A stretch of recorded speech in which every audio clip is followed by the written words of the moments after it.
Features of federalism, next topic.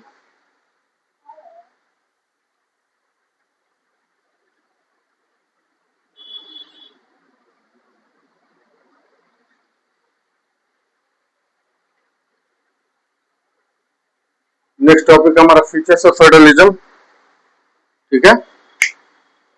इसके पहले वाला जो भी टॉपिक पढ़ाएगा तो उसमें कोई डाउट है? दो तीन क्वेश्चन पर हम लोगों ने डिस्कस किया था। पहला क्वेश्चन क्या था? What is federalism.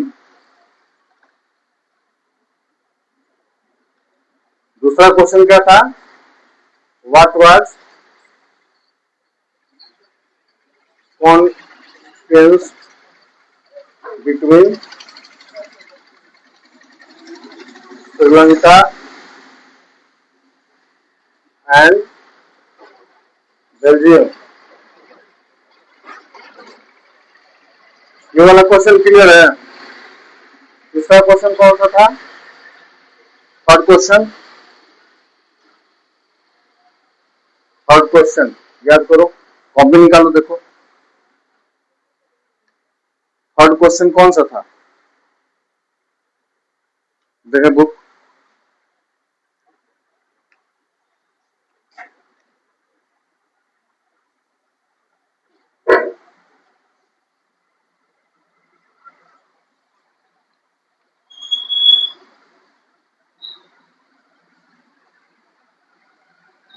चलिए ठीक।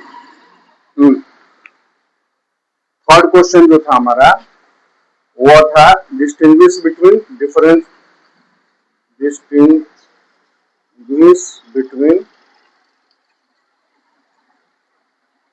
Unitary government and federal government. ये तीनों क्वेश्चन क्लियर है?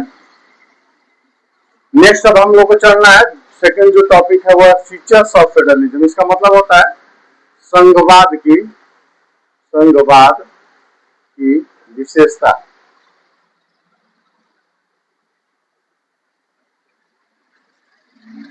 अब इसमें हम लोग को ये जानना है कि कोई ना कोई ऐसी तो चीज होगी जो पूरे देश के जितने भी संघीय देश हैं उस सब में क्या होगा? कॉमन होगा, है ना।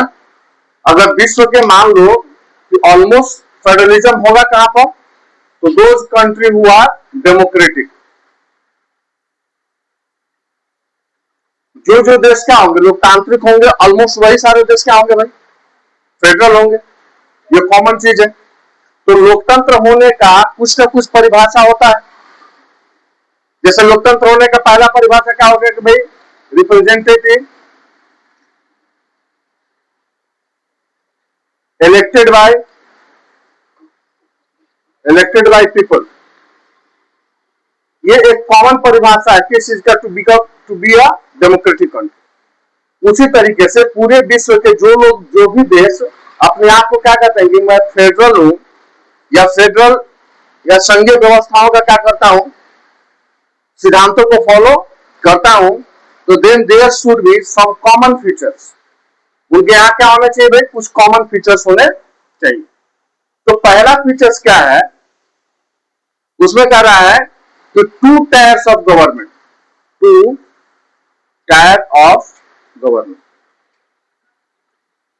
कम से कम कितने स्तर की सरकार होनी चाहिए भाई? 2 स्तर की सरकार होनी चाहिए, ठीक है। और मोर देन 2 टायर्स। कम से कम क्या होनी चाहिए? 2 स्तर की सरकार होनी चाहिए। और ज्यादा से ज्यादा कितने स्तर की सरकार होना चाहिए? तो ज्यादा से ज्यादा कितने स्तर की सरकार हो सकती है भाई? 3 स्तर की सरकार हो सकती है। उसमें पहला हम सरकार किसको मानते हैं? Central government. दूसरा सरकार किसको मानते हैं भाई? State government. और तीसरा सरकार किसको मानते हैं? लोकल। तो कह रहा है कि विश्व का चाहे कोई भी देश हो, any country of the world who declare that they are the federalism, it means they have to carry 2 tiers of government. कम से कम 2 स्तर की क्या होनी चाहिए? सरकार होनी चाहिए। This is the common feature, first feature of the two be a federal country. और ज्यादा से ज्यादा हो सकता है तो क्या हो सकता है? लोकल गवर्नमेंट हो सकता है, जैसे ये जो 3 गवर्नमेंट है उसका हम लोगों ने एग्जांपल प्रीवियस चैप्टर में पढ़ा हुआ है, बेल्जियम। और इसी तरह का हमारा भी एक देश है इंडिया। क्लियर है? तो अब दीजिए, आप हमको किताब दीजिए। इसमें कह रहा है क्या कि पहला फीचर्स में कि देयर आर 2 और मोर लेवल्स और टायर्स ऑफ गवर्नमेंट। कम से कम क्या होनी चाहिए भाई? 2 स्तर की सरकार होनी चाहिए, 2 से 2 स्तर की सरकार होनी चाहिए। That is the common feature all over the world, those country who declare themselves as a federal country. Clear? ये हो गया आपका कॉमन फीचर्स हो गया। दूसरा फीचर्स क्या कर रहा है? Different types of government govern the same citizen. इसको समझना है, different types of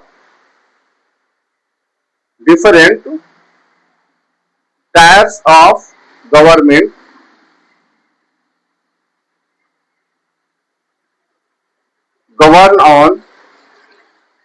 govern on same citizen। इसका मतलब क्या हुआ? अलग अलग स्तर की सरकार एक ही नागरिक समूह पर शासन करती है। थोड़ा सा टिपिकल है, बहुत ज्यादा टिपिकल है, इसको समझने की बात है। अलग अलग स्तर की सरकार एक ही नागरिक पर शासन करती है। आप बता सकते हो आप में से कितने, कौन सा लोग कहना क्या चाह रहा है? जनरली ये उतना टफ सेंटेंस नहीं है, लेकिन इसको समझना है। क्या कह रहा है कि different tiers of government. Different tiers of government में बेटा यहां पर क्या हुआ? पहला क्या हुआ? सेंट्रल गवर्नमेंट, और दूसरा क्या हुआ? स्टेट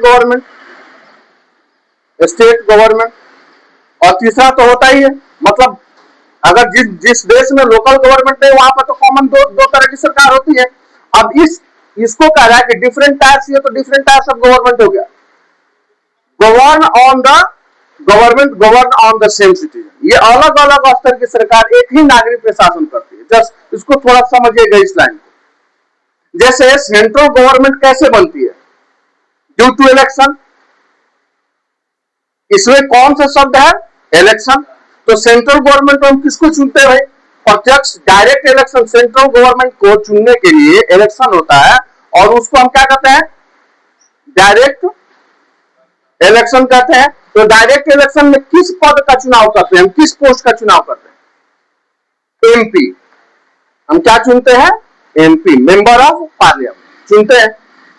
इसमें प्रत्यक्ष रूप से the citizen directly participated to cast their vote to elect the representative as the name of the member of parliament चुनते हैं हम। अब बेटा ये समझो कि स्टेट गवर्नमेंट में भी चुनाव होता है, जिसको जनरल इलेक्शन कहा जाता है। इसको अभी हम क्या कहते हैं भाई? डायरेक्ट इलेक्शन कहते हैं। इसमें हम किस चीज का चुनाव करते हैं भाई? तो MLA, member of legislative assembly. इसको शुद्ध भाषा में हम हिंदी में क्या कहते हैं? विधायक।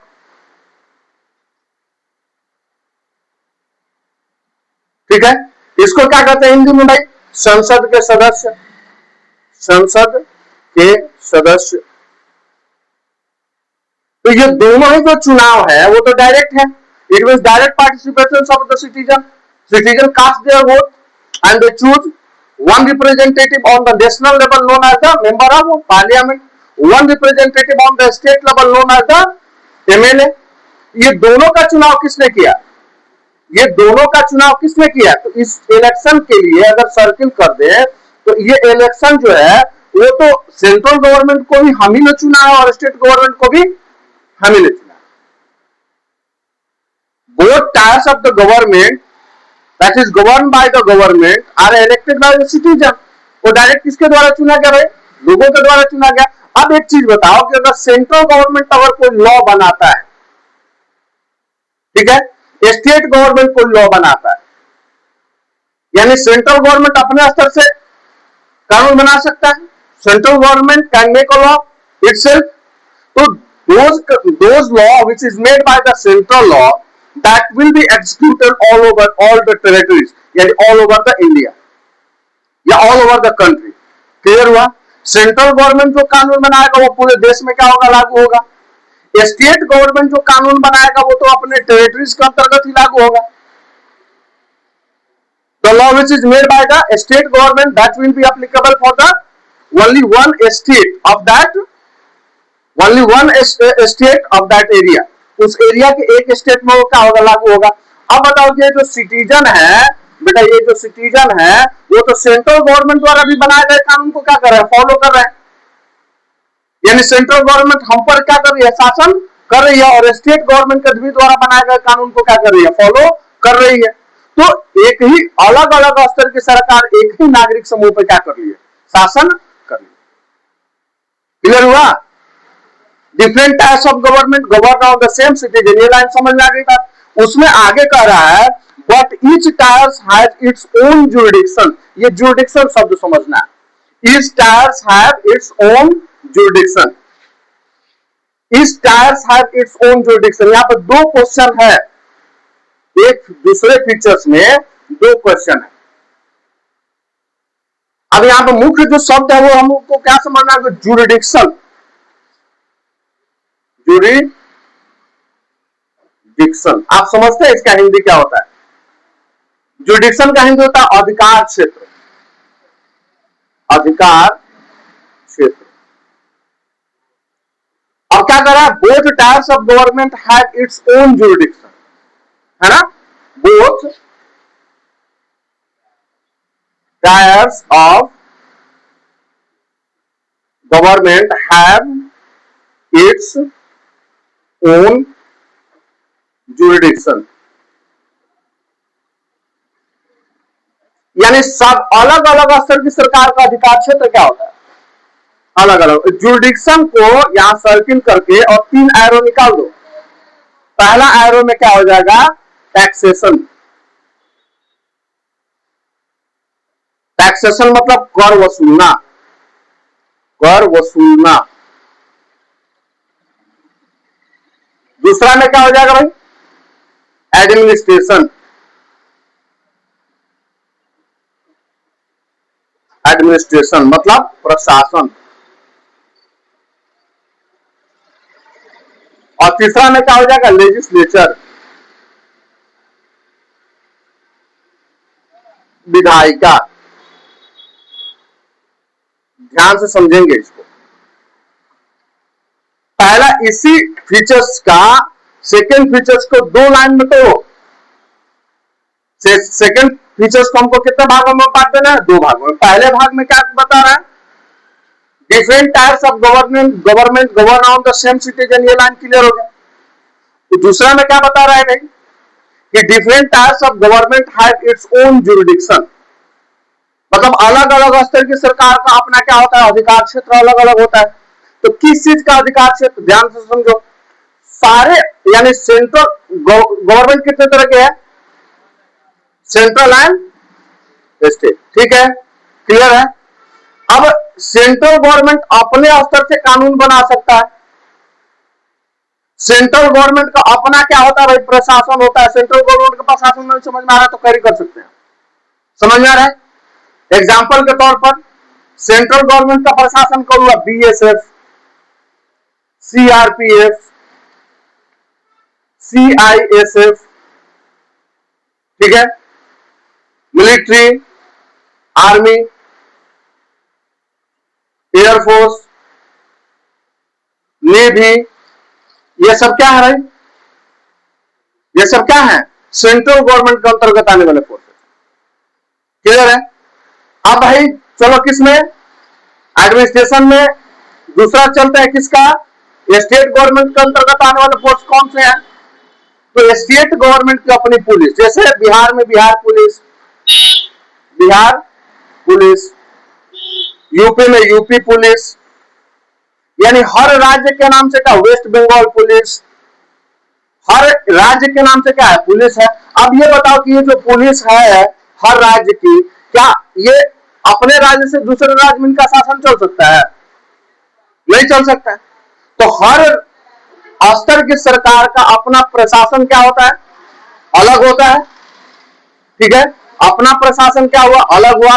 हर स्तर की सरकार का लेजिस्लेचर क्या होता है भाई, अलग होता है। और हर सरकार के हर सरकार को अपने अपने स्तर से टैक्स वसूलने का क्या होता है, अधिकार होता है। इन तीनों को मिला करके और जो शब्द कहा जाता है वो क्या कहा जाता है, ज्यूरिडिक्शन। इसका हिंदी क्या होता है भाई, अधिकार क्षेत्र। क्लियर हुआ? तो दूसरे फीचर्स को कितने भागों में बांटेंगे हम, दो भागों में। पहला भाग को किस तरीके से बताएंगे भाई, कि different type of government govern on the same citizen, different type of government have their own jurisdiction. अलग अलग स्तर की सरकार की क्या होती है भाई, अपनी अलग अलग अधिकार क्षेत्र होता है, उस अधिकार। और ये जो ज्यूरिडिक्शन है ना, ये जो ज्यूरिडिक्शन है, ये अधिकार क्षेत्र है, it is clearly specified in the constitution. ये संविधान में स्पष्ट रूप से क्या कर दिया गया है, वर्णन कर दिया गया है। You all have to read the same thing in the same chapter, ठीक है, जिसको हम union list, state list, concurrent list, residual list, जो इंट्रोडक्शन में हम लोगों ने पढ़ा था, उसी को क्या कहते हैं हम, अधिकार क्षेत्र कहते हैं। क्लियर? उसके आगे भी है, in specific matter of legislature, taxation and administration. किसमें अधिकार क्षेत्र होता है, taxation, administration and legislature. Clear हुआ? दूसरा लाइन क्लियर है। तीसरा जो है फीचर, तो उसमें कहा कि द ज्यूरिडिक्शन ऑफ इस टाइप्स ऑफ गवर्नमेंट। तीसरा जो फीचर्स है उसको क्या कह रहा है भाई, the jurisdiction of the respective level or types of government are specified in the constitution. Whatever they have the jurisdiction related to the administration, legislature and taxation, it is clearly specified in the constitution. ये साफ साफ सुंदर सुंदर अक्षरों में सीधे सीधे क्या कर दिया गया है, लिख दिया गया है कि कौन से सरकार का अधिकार किस क्षेत्र का होगा। यानी उसको कॉन्स्टिट्यूशन में इसको हम सब्जेक्ट के नाम से क्या कर लिए, स्पेसिफाई कर लिए। क्लियर हुआ? Third types of government, third feature समझ में आया? ये नहीं समझ में आया? ये कॉन्स्टिट्यूशन जो है ना, भारतीय संविधान या किसी भी देश का संविधान, उसमें सेंट्रल गवर्नमेंट के कौन से पावर है और स्टेट गवर्नमेंट के कौन से पावर है। मतलब स्पेसिफिक सब्जेक्ट का मतलब क्या हुआ, विषय। किस विषय पर सेंट्रल गवर्नमेंट कानून बना सकता है और किस विषय पर स्टेट गवर्नमेंट कानून बना सकता है, इसको क्लियरली स्पेसिफाइड कर दिया गया है। मतलब जगह दे दिया गया है, कहां पर, संविधान में लिख दिया गया है कि भविष्य में there should not be any dispute regarding the jurisdiction of different types of levels of the government. भविष्य में अलग अलग स्तर की सरकार को लेकर, चाहे स्टेट गवर्नमेंट हो या फिर सेंट्रल गवर्नमेंट हो, कानून बनाने को लेकर के किसी तरह का कोई कॉन्फ्लिक्ट ना हो, कोई विवाद ना हो, इसलिए इसको संविधान में क्या कर दिया गया है, स्पष्ट रूप से वर्णित कर दिया गया। थर्ड फीचर समझ में आ गया? किसी को कोई दिक्कत है?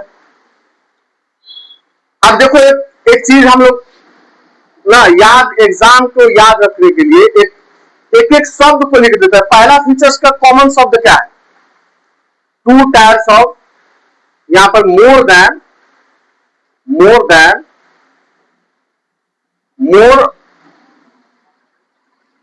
टू और मोर कर देते हैं, टू और मोर टायर्स ऑफ गवर्नमेंट। ये पहला हो गया फीचर्स में। दूसरे फीचर्स में क्या लिखते हैं हम, ज्यूरिडिक्शन से लिख देते हैं, एक शब्द लिख देते हैं ताकि याद हो जाएगा। दूसरे फीचर्स में सिर्फ किसकी बात की गई है, ज्यूरिडिक्शन की। किस शब्दों से व्याख्या किया गया है, different types of government have its own, different types of government govern on the same citizen, but different types of government have its own jurisdiction regarding legislature, executive and administration. तो इस शब्द से बाकी सब सेंटेंस याद आ सकते हैं। तीसरा हम लोगों ने क्या पढ़ा भाई, jurisdiction clear, specified in constitution. किस चीज को लेकर के क्लियरली स्पेसिफाई किया गया है, ज्यूरिडिक्शन को लेकर। तीसरा भी याद हो गया, रखने की जरूरत नहीं है, क्लियर है। किस चीज को स्पेसिफाइड किया गया कॉन्स्टिट्यूशन में, तो ज्यूरिडिक्शन को किया गया। चौथा क्या है, The fundamental provision of the Constitution cannot be unilaterally changed by one level of the government. Fundamental provision, ये समझते हैं आप लोग? फंडामेंटल प्रोविजन क्या समझते हैं? फंडामेंटल प्रोविजन कह रहा है कि जो भी संविधान का फंडामेंटल प्रोविजन है, जिसको मूलभूत अधिकार कहते हैं, या फंडामेंटल राइट्स भी जानते हैं आप, मौलिक अधिकार।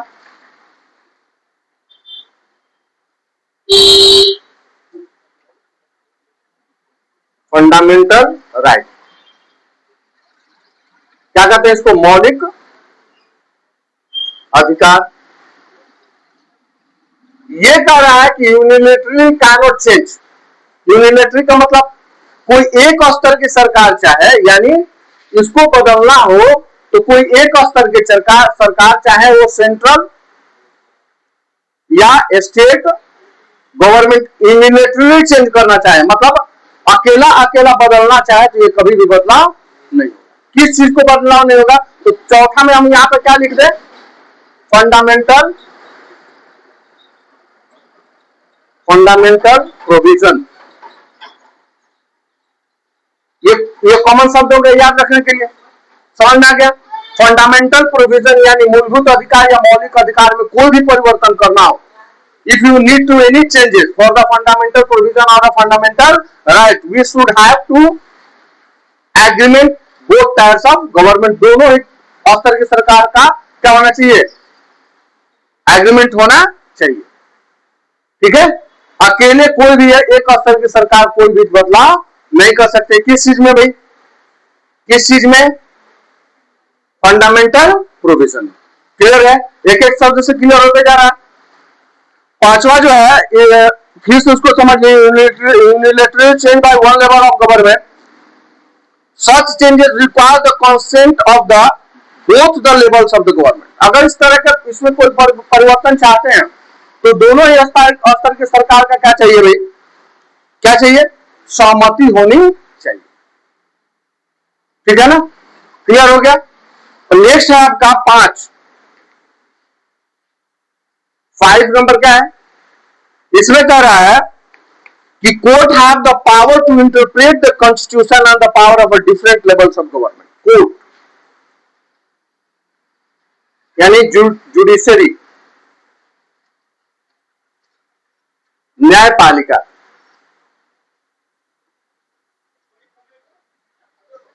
Have a power to interpret. Judiciary के पास ही, कोर्ट के पास ही पावर है क्या करने के लिए? इंटरप्रेट करने के लिए।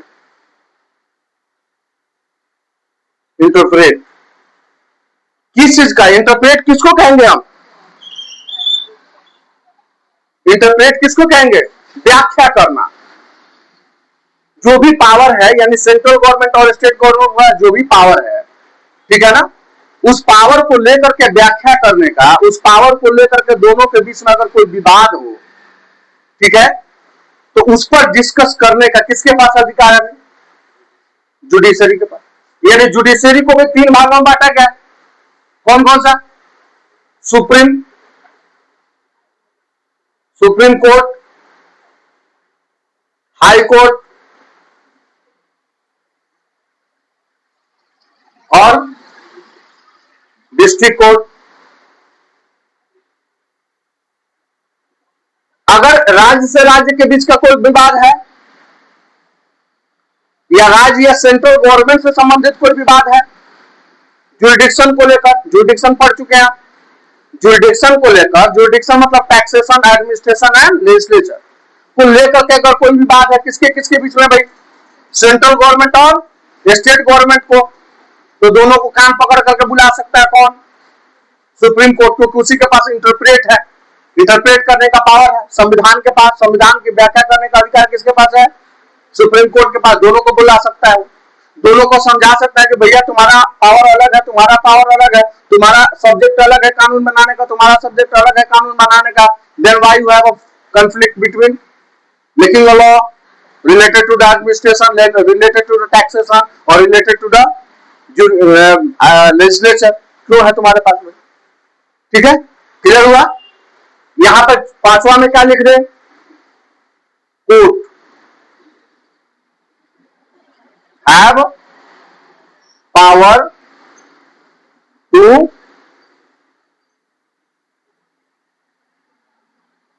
इंटरप्रेट, क्या चीज को इंटरप्रेट करने का? Interpret the constitution. एक एक शब्द याद रहेगा, ये क्लियर हो गया? द हाईएस्ट कोर्ट मतलब क्या? The highest court act as an empire if dispute rises between different levels of the government in the exercise of their respective power। ये एक एम्पायर की भूमिका यानी निर्णायक की भूमिका में काम करता है। कौन? Supreme court. अगर अलग अलग राज्य या सेंट्रल गवर्नमेंट के बीच में किसी तरह का विवाद होता है तो ये निर्णायक के रूप में क्या करेगा? काम करेगा। क्लियर हो गया? पांचवा। छठवां कौन सा भाई?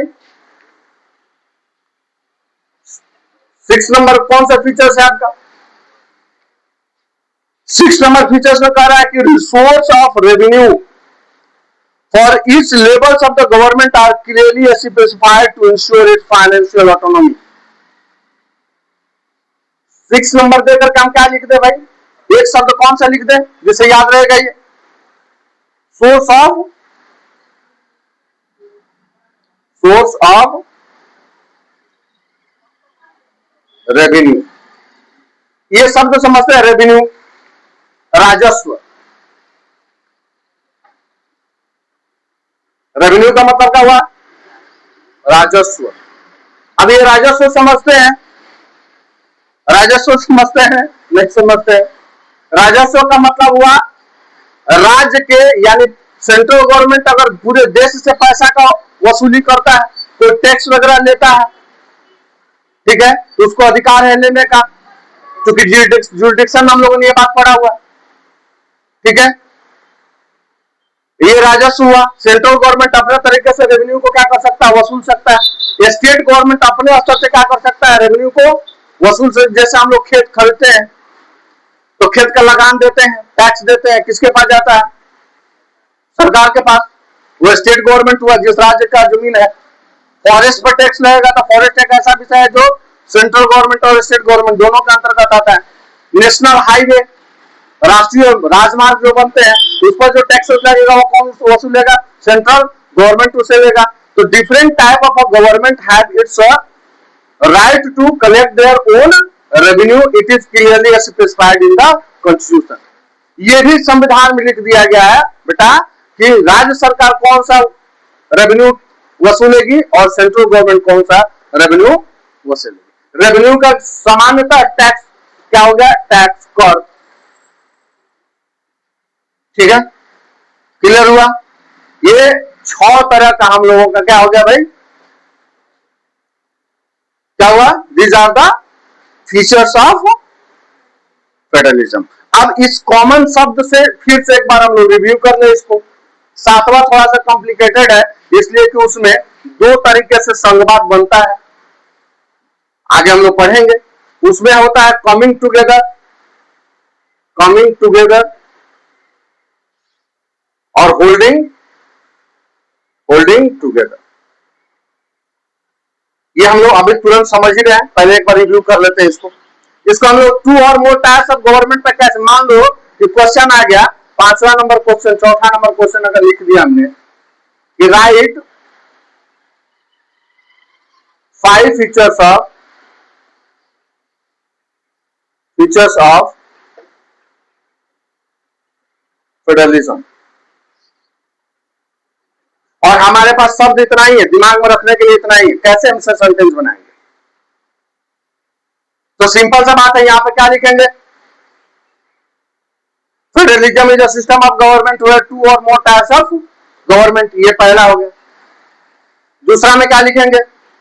different types of government govern on the same citizen, but different types of government have their own jurisdiction related to administration, legislature and taxation. Clear हो गया? Jurisdiction clearly specified in the constitution. Each types of a government have a jurisdiction and it is clearly specified in the constitution related to their respective rights. लिखा जा सकता है fundamental provision. ठीक है, fundamental provision को कैसे लिखेंगे? कैसे लिखेंगे भाई? The fundamental provision of the constitution cannot be unilaterally changed by one tax or levels of the government. Fundamental rights को एक स्तर की सरकार कभी भी कोई परिवर्तन उसमें नहीं कर सकती है. It need suggestion of the both tyres of government. लिखा जा सकता है. चौथा क्या है भाई? पांचवा क्या है? Court have a power to interpret the constitution if there dispute arises between different levels और टायर्स ऑफ द गवर्नमेंट. लिखा जा सकता है. सोर्स ऑफ रेवेन्यू से कैसे लिखेंगे? In constitution different tiers of government to collect source of revenue are clearly specified. संविधान में अलग अलग स्तर की सरकारों के सोर्स ऑफ रेवेन्यू क्या है, इसको क्लियरली क्या कर दिया गया है? लिख दिया गया. 6 क्लियर है? कोई डाउट है? नहीं है. पहला जो चैप्टर स्टार्ट हुआ, पहला क्वेश्चन क्लियर था, व्हाट इज फेडरलिज्म. यहाँ पर कॉमन शब्द हमने बताया था क्या भाई? सेंट्रल अथॉरिटीज एंड दूसरा शब्द कौन सा? And it's constituent unit the power should be divided. उसको क्या कहेंगे? फेडरलिज्म कहेंगे. यहाँ पर what was the contest between the Sri Lanka and the Belgium. Sri Lanka और बेल्जियम का बीच अंतर क्या था भाई? तो श्रीलंका में on the basis of accommodation हुआ, कॉन्स्टिट्यूशनल अमेंडमेंट करके वहां पे क्या किया गया? पावर का शेयरिंग किया गया. बेल्जियम में पावर का शेयरिंग किसके द्वारा किया गया? कॉन्स्टिट्यूशनल अमेंडमेंट विथ 1993 बनाया गया था. लिख सकते हैं राइट यूनिटरी और फेडरल फॉर्म ऑफ गवर्नमेंट में एकात्मक सरकार और संघीय सरकार में अंतर क्या आता है? एकात्मक सरकार में कोई भी सरकार हो वो सेंट्रल गवर्नमेंट के क्या होती है? अधीन होती है. Central government can give the order, उसको क्या कर सकता है? ऑर्डर दे सकता है. फेडरल फॉर्म ऑफ गवर्नमेंट में कोई भी लेवल के सरकार अपने अपने स्तर पे जुरिडिक्शन होता है, वो किसी के ऑर्डर मानने वाली नहीं. क्लियर हो गया? चौथा भी क्वेश्चन हम लोग का इससे क्लियर होगा. अब इसका जो 7वां फीचर्स है और दैट इज सम कॉम्प्लिकेटेड, वहां पे थोड़ा बहुत परेशानी हो सकती है. देखें, इसको हमको समझना है कि संघीय व्यवस्था हम 2 तरीके से बना सकते हैं. ठीक है ना? संघीय व्यवस्था कितने तरीके से बनाई जा सकती है? 2 तरीके से. एक तरीका होता है कमिंग टुगेदर फेडरलिज्म और दूसरा तरीका होता है होल्डिंग टुगेदर फेडरलिज्म. कह रहा है कि the federal system has 10 dual objective. दोहरे विकल्प पर चलता है ये फेडरल सिस्टम. संघीय व्यवस्था दोहरे विकल्प के अनुसार चलती है. To safeguard and promote unity of the country. Safeguard पहला शब्द होगा और दूसरा शब्द क्या होगा? Unity. Unity of the country. Safeguard का मतलब क्या होगा? सुरक्षा. सुरक्षा के उद्देश्य से. और यूनिटी ऑफ द कंट्री मतलब देश की एकता. ये 2 तरीके से, 2 वजह से, ये वजह है मान लीजिए ड्यू टू 2 फैक्टर. ये 2 वजह हैं जिसके चलते हम फेडरलिज्म का क्या कर सकते हैं? निर्माण कर सकते हैं. पहला किस चीज को ध्यान में रखा जाता है? To safeguard the country and to unite the nation. राष्ट्र की एकता को बनाए रखने के लिए और राष्ट्र की सुरक्षा को ध्यान में रखते हुए हम किस चीज का निर्माण करते हैं? फेडरलिज्म का निर्माण करते हैं. while at the same time accommodate regional diversity. तीसरा शब्द कौन सा हुआ? accommodate.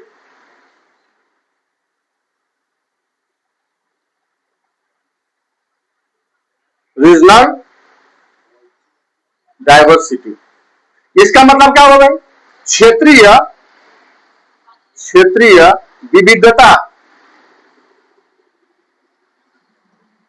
विविधता को क्या करने के लिए? साझा करने के लिए, यानी संभालने के लिए।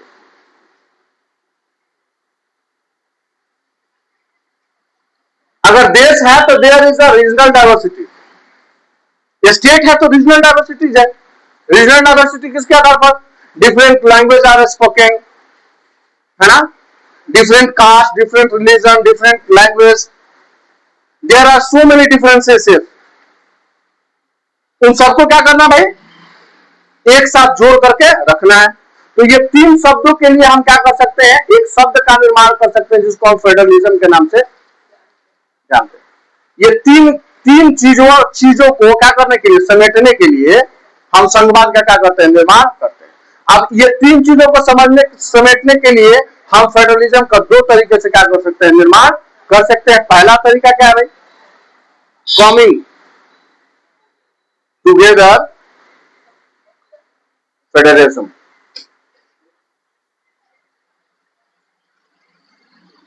और दूसरा क्या है? होल्डिंग टुगेदर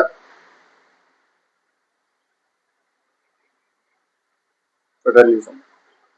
इसका मतलब क्या हुआ? साथ आकर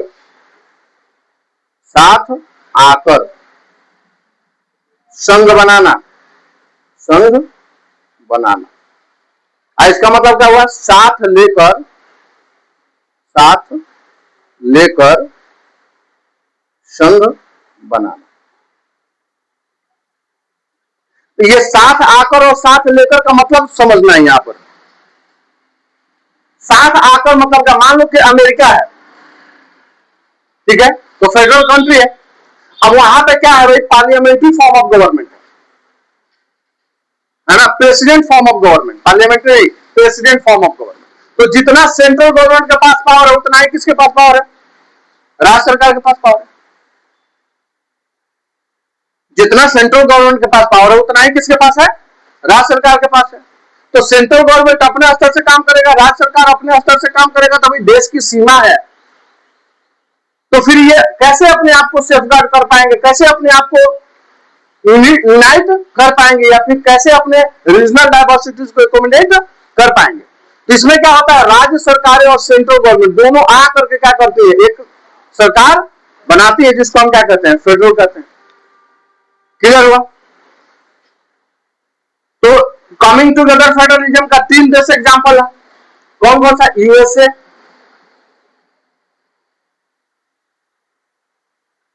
स्विट्जरलैंड और ऑस्ट्रेलिया।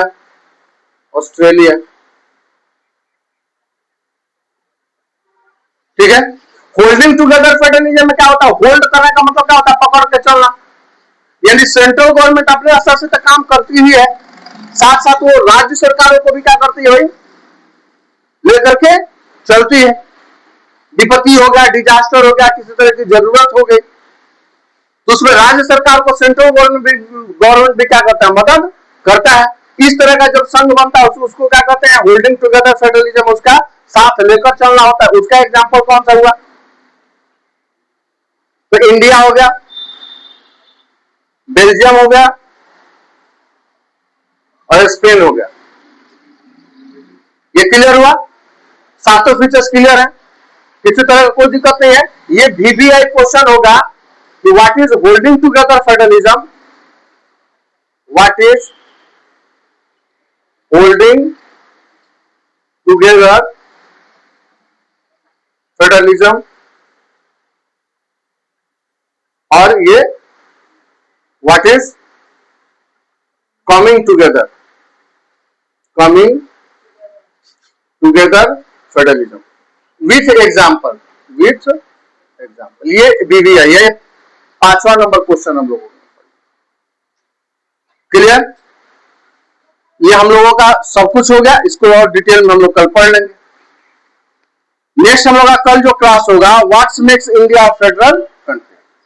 अभी हमने समझाया 7वां, ठीक है ना? कल इसको डिस्क्राइब करके हम लोग पढ़ेंगे।